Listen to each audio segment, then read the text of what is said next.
Të dashurit e mi, si kur pyesin përse ke besu, për çka ke besu, si kur se të pyet dikush. Gjithë një do të një përgjigjemi çdo njeri nga ne, dhe do të themi me bindje dhe pa kur far hezitimi, sepse pa Allahun nuk ka kuptim ekzistenca e ime dhe e asgjë që më rrethan dhe të njëjtën kohë që më nje dhe që më përdor apo unë e përdori diç. Pa ekzistencën e Allahut Dhul Xhelal, ekzistenca ime do të jetë asgjë dhe nuk do të ketë kurfar kuptimi. Për këtë dashurit e mi është nderi madh, është nderi madh që Zoti Dhul Xhelal na ka bërë pjesëtar të këtij besimi, të këtij dinit, që ne e besojmë dhe çdo gjë që prekmi e shijojmë e ndim, e dim se e ka kriju dhe është në mbikëqyrjen e të madhit Allah Gjelle Shanuhu e Gjelle Gjelalu. Për këtë arsye, ekzistenca ime pa besimin në Zotin Dhul Xhelal do të ishte asgjë. Andaj, njëri nga ulemat e mëdhenj të Islamit, kur paraqet një çështje shumë delikate, thot, ligji e dënon të keqin, por nuk ka shpërblim për të mirin. Është shumë interesant. Ligji të sanksionon nëse bën një gabim, nëse shkel ligjin e merr dënimin. Mirë, po kur të bëjsh mirë, nuk të shpërblen. Prandaj njeriu i sotshëm e konsideron veten të mirë vetëm sepse nuk ka bë keq. Sot njeri konsiderohet i mirë nëse nuk ka bë keq. Ndërsa, si pas pikpamjes hynore, e mira shpërblehet, ashtu sikur se e liga, apo e dëmshmja e keqja, ndëshkon apo dënohesh. Por dallimi është se, në sferën e besimit, njeriu i mirë nuk është ai i cili thjesht nuk ka bërë keq, por është ai që ka bërë mirë. Në sferën e besimit, nuk është i mirë vetëm ai person që nuk ka bërë keq, po i mirë është ai i cili ka bërë mirë dhe në vazhdimsi bën mirë. Sikur që del në pa, nuk mjafton dhe nuk është e bollshme karshi besimit në Zotin Dhul Xhelal, vetëm mos me bë keq. Ke pa, dikush të po, unë i mirë jam, unë e keq nuk i bëj as kujt, unë jam kështu.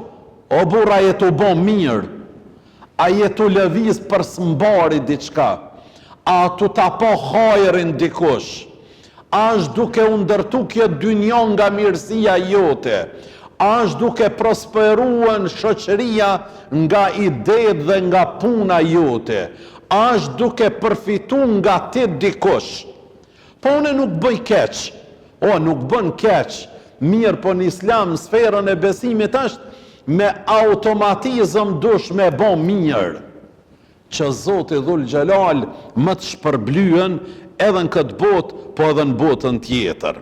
Ndërmjet dy pikpamjeve ka një dallim të madh, se si ndikojnë në rregullimin e jetës njerëzore. Rregullimi i jetës njerëzore bëhet atëherë kur ti dhe une në vazhdimsi aktivizohemi, kemi ide, bojmë plane, bojmë strategji për të bërë mirë dhe për të përfitu njerëzia, musliman dhe jo musliman, shqiptar e jo shqiptar, që neve nga mirësia jonë me u ushqy dhe me undi të lumtur dhe të qetë, jo vetëm njerëzit, po edhe shtazët, edhe shpezët, edhe insektet. Kështu na ka mësuar ky din Islam. Për këtë Hazreti Omeri, Allahu qofti kënaqur me të, pres, mirë po presi drejt. Presi drejt. Koha për me e shpërnda zekatin. Mirë po nuk kishte njerëz që e pranonin zekatin. S'kishte njerëz nevojtar. Subhanallah sot, për Zotin e lom, çfarë dushdime t'i dhurash, edhe njeriu që është me bollëk të plot, ai thot e mua pse s'u më dhave.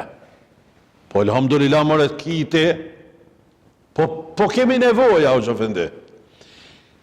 Nuk kishte njeri kush me marrë zekatin? Nevojtar, dvarfër, s'kishte.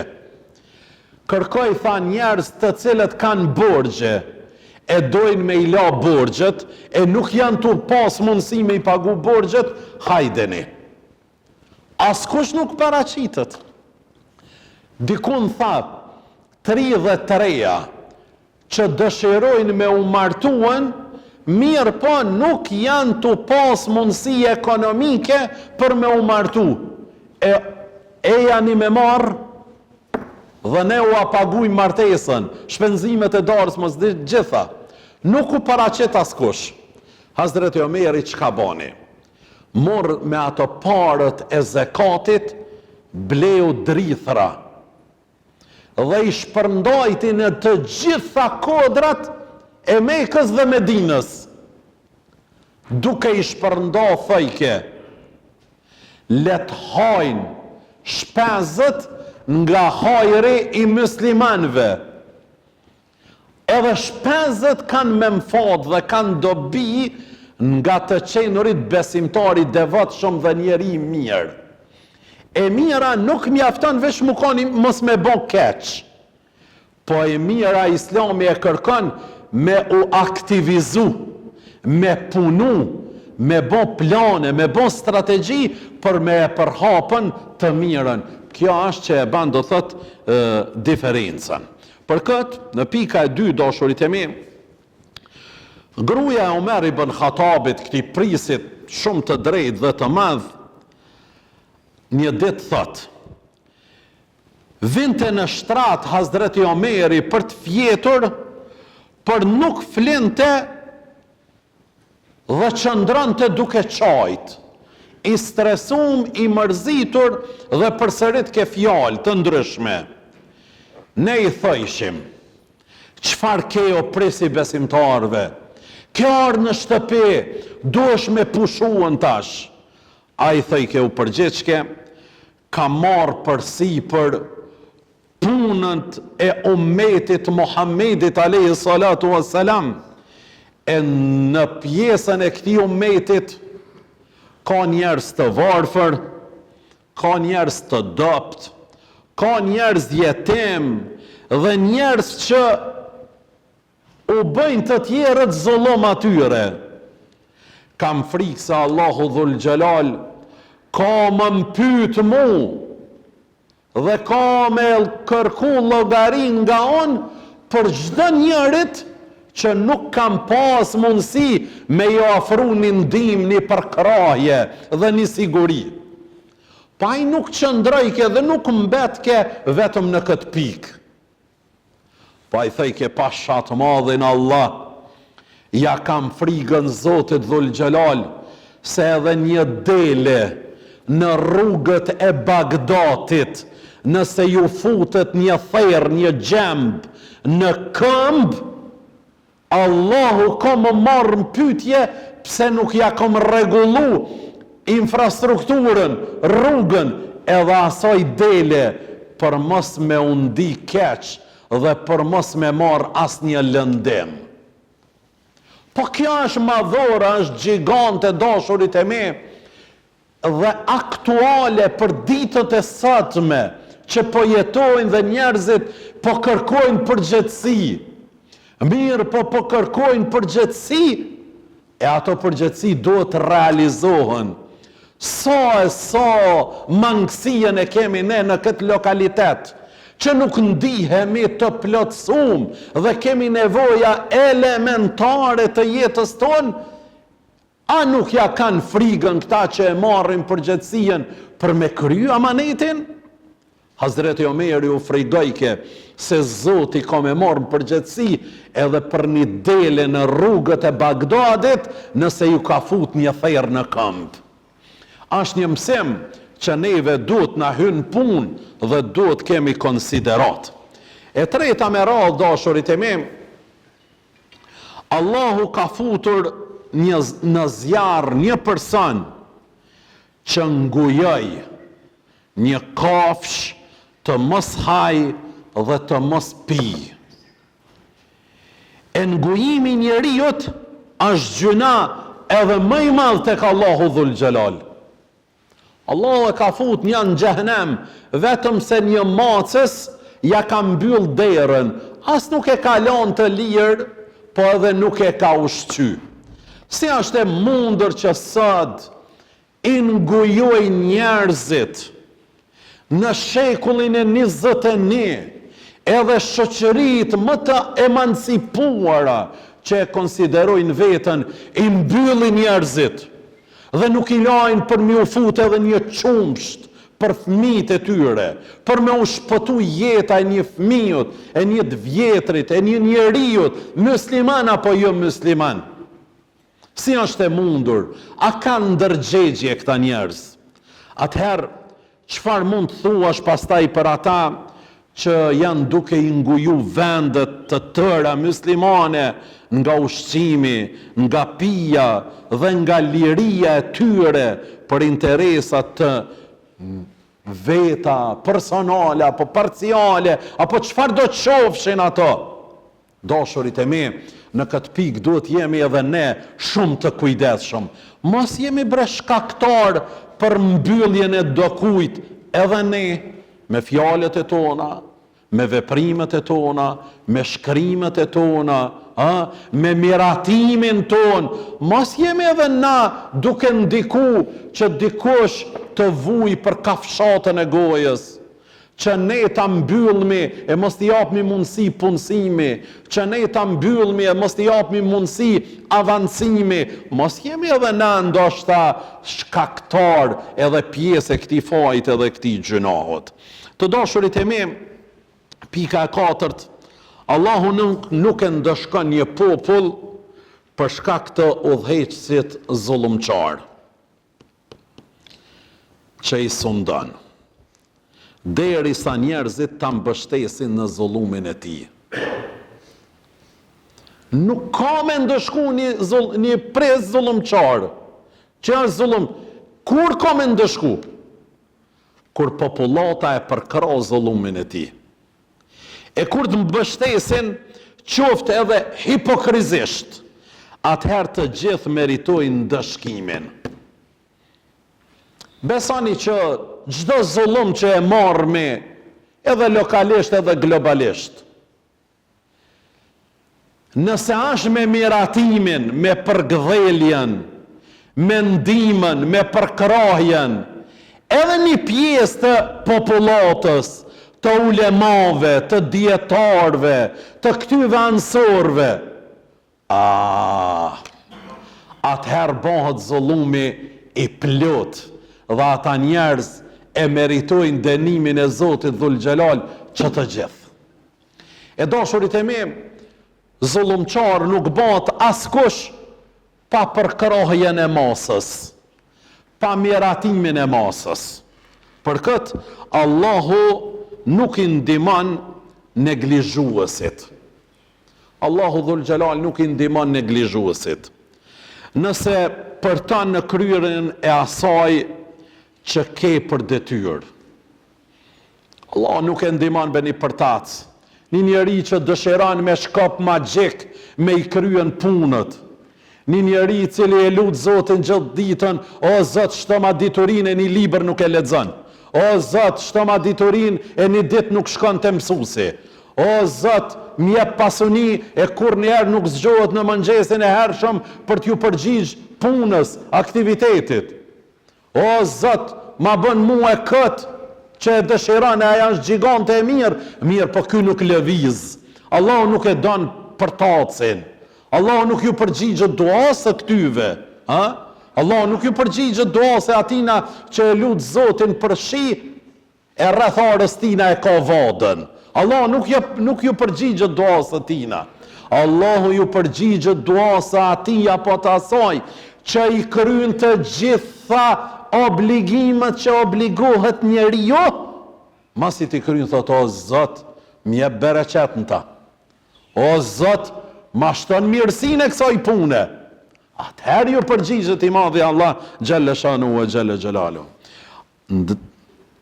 Nëse për të në kryerën e asaj që e ke për detyrë, ndërkohë që je i aft për me punu, Allahu Dhul Gjelal nuk të përgjigjet në dua.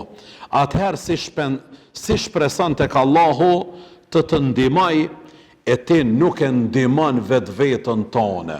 Nuk ka mundësi Zoti më të ndihmu para se ti më ndihmu vetën tone.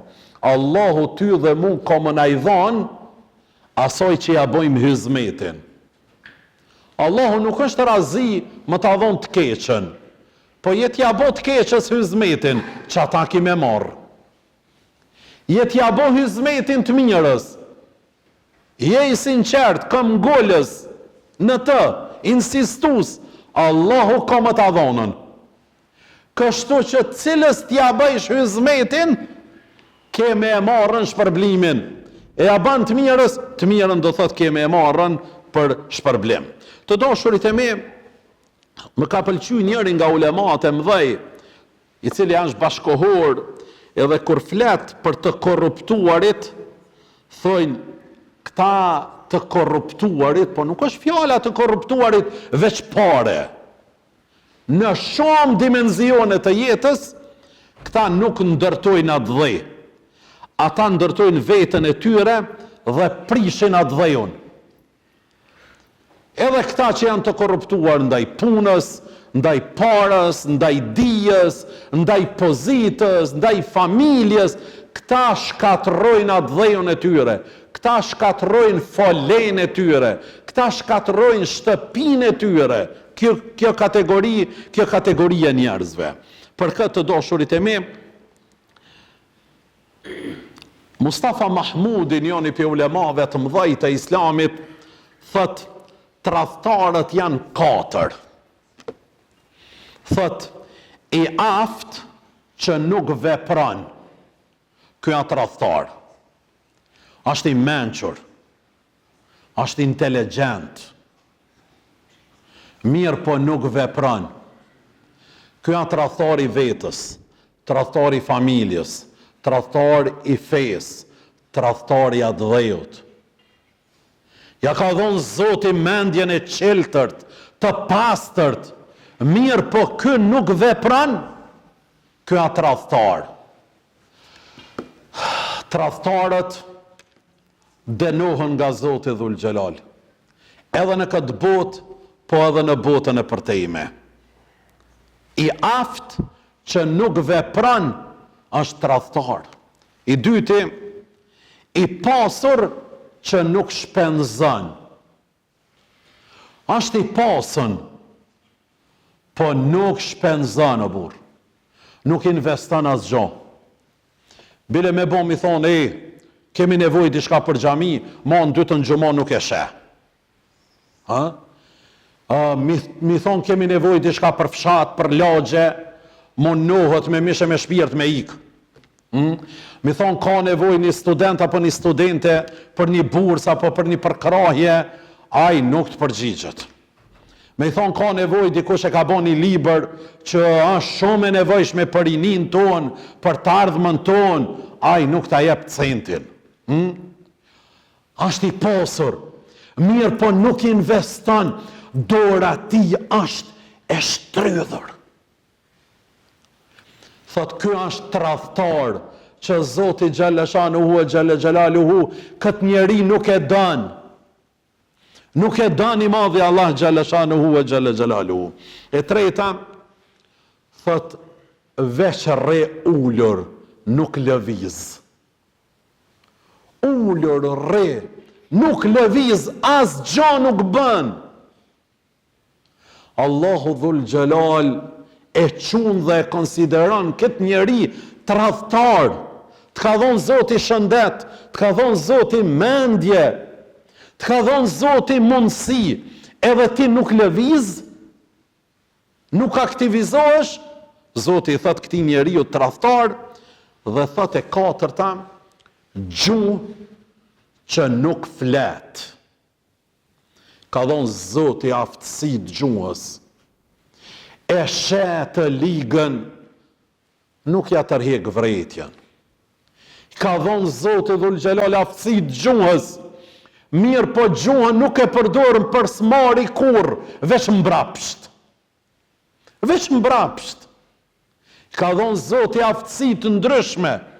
Mirë po ai nuk lëviz rren aty. E keni vrejt na për tubime tona, kush flet? Ignoranti. Kush flet? Ai cili don çrregullimin e masës dhe të shoqërisë. I mirë, i mençmi flet. O burr nuk flet. O burr Zotit ka dhënë aftësi, ngrit e zonin. Ngrit e zonin. Po hosh nuk ka koha jon. Po kur ka me armër burr koha jon. Koha e të mençmit është gjithmonë. Andaj këta që kanë një gjuhë, një aftësi të madhe, mirë po nuk e përdorin, Allahu Dhul Gjelal i cilëson tradhtar. Allahu Dhul Gjelal i cilëson tradhtar. Për këtë arsye dashurit e mi, na nuk duhet të fokusohemi dhe të mendojmë se vetëm a jemi të bona i punë gjigante të madhe, që unë ta marrë shpërblimin. Jo edhe nëse bojmë diçka shumë të vogël. Më pëlqen një hoxh në Turki, i cili thot, muslimanët duhet zbresin nga retorika, nga fjalimet e tyre në veprime. Me fjalime jemi ba full. Hapi YouTube-et plot ka fjalime. Hapi Facebook-at plot. Hapi rrjetet sociale, televizionet plot fjalime. Punë o dashurit e mi. Punë. Allahu thot lime të kulune me la të faalun. Pse e thani ata që nuk e veprani? Është gjuna i madh me thonë diçka e me vepru krejt diçka tjetër. Një pjesë janë fokusu vetëm me u shprej, e as gjamës me punu. Mjaft po fjalimet e tyre gjigante, kur t'ju hish në bërë, luge ka në bërëna. O s'kibe ku me shkelbën e në bërë ty. Pa pastërti, pa regullsi. Qumër e le fjallën qupuna, kosit e barin, mbjellën i pëm të mirë, ngritën i shport për hudhjen e mbeturinave aty, rregullohe para shtëpis tane, vishu bukur, duku bukur. Ulemaja thoi njerëzit të presin me pamje, e të përcjellin përmes mendjes. Njerëzve du t'ja japmi që të dyja du t'ja japmi, edhe besimtari është i thirrur për që të dyjat, me dhonën mesazh. Fjallë full, punë asgjë, kurarën e ti nuk e ka punuan. Fjallë sa dush, kur një aktivitet nuk e bën. Fjallë plot, mirë po nuk ju shërben masës, nuk ju ndihman, nuk i përkra ata. O dashurit me, duhemi me zbrit nga fjalimet, nga retorikat, në punë konkrete për të lanë gjurmë pozitive për të lanë. E ky hoxha në Turki nuk njifët për fjalime, mirë po masa të gjithë e dojnë. Nëse kanë një rast vdekje, ata e kanë prezent. Nëse kanë një rast gëzimi, ahengu familjar, ajo është prezent për t'i uru. Nëse kanë diçka dhimbje, e kanë prezent për t'i ngushëllu. Nëse kanë nevojë ekonomike, e kanë dorë zgjatur për t'i ndihmu. Nëse kanë një problem të tyre, një telashe, e kanë pjesë të zgjidhjes së atij problemit. Kjo është daveti, kjo është islami. Bile bashkësh nuk i dënë Zoti këta që flasin, pjo tham edhe troq. Muhammed Mustafa janë brenda 24 orëve, i ka fol vetëm 4 fjalë. Pse? s'ka pas kohë ai për me fol, ai ka pas kohë për me punu. Ai ka punu, nuk ka fol. Këta që folin, këta nuk punojnë. Këta e majnë një ligjerat 30 minuta, edhe një javë 7 ditë i këshyrin lojka co janë t'ju ardhë. Këta nuk ishe, kërkun në këto shka i numrove, asë kun nuk ishe. Mirë po këti shokut ti të ngusht, ju njoftohet vajza me një djalë antifetar. Sikur që ka Turkia, antifetar të shumët. Edhe arrin ai djalë mrena 2 viteve në këtë bashkjetesën, këtë bashkatresën. Arrin do thot me jafshin trunin nga edukata, nga kultura, nga besimi, nga njerëzillaku. Vjen koha për me u martuan, i thot hoxhës, thot, ka më martu sot vajza, amma nuk jam i qetë. E kam rrit, e kam eduku, sot aja nuk pranon kurorizimin me ja ba me hoxh. Një elhamdulillah me ja këndu. Hoxha thot, hajde më shkojna, gjithse se kena me ba. O thot, nuk pranon, hajde shkojna. Shkon, thot oj bia ja me e kom pru bre hoxhën, më taknu një elhamdulillah bre me ba kurorizim. Thot, heshma këtë gjenaze gjimës ma birë këto. Heshma. Një po se, kështu kanë erë cilëso, se është me fajin tonë. është me fajin tonë. Ha? A di për shka?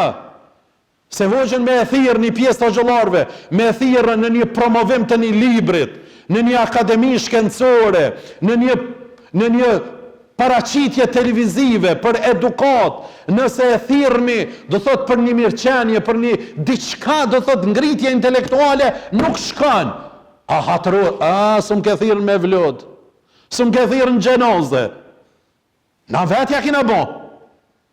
Kanë më jedhnu do për ndashtë. Thot vallaj bebi, nga shë për thamë hoxha, kur që kjo dore jemi e xhenoze nuk ka prek.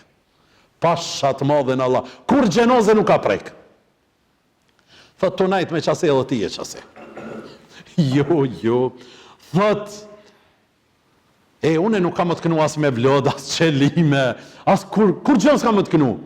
Ish një dua, një elhamdulillah. Thot jo, thot am lejan, po 30 sekunda më të thonë ty diçka, e 30 sekunda këti partnerit, këti burrit të në diçka. E thot, haj kryo ma shpejt, thot se e kemi agendëna, kryo ma shpejt. Ngritët hoxha dhe i thot, o ti djallë, këtë vajzë që sot jetë e marti për bashkëshorte, Zoti amanet, ja ka dhonë që ti babës, veç në ruzullin të kësor, veç këti njeriut ja ka besuën. E kjo amanetin e Zotit, ato ta dorëzu tyje, kujdes që shpet trajtan.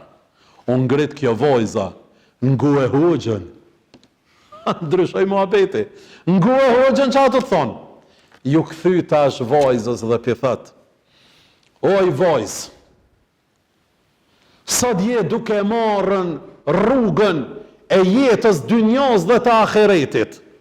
Kujdes që shpetrajton këtë djalë.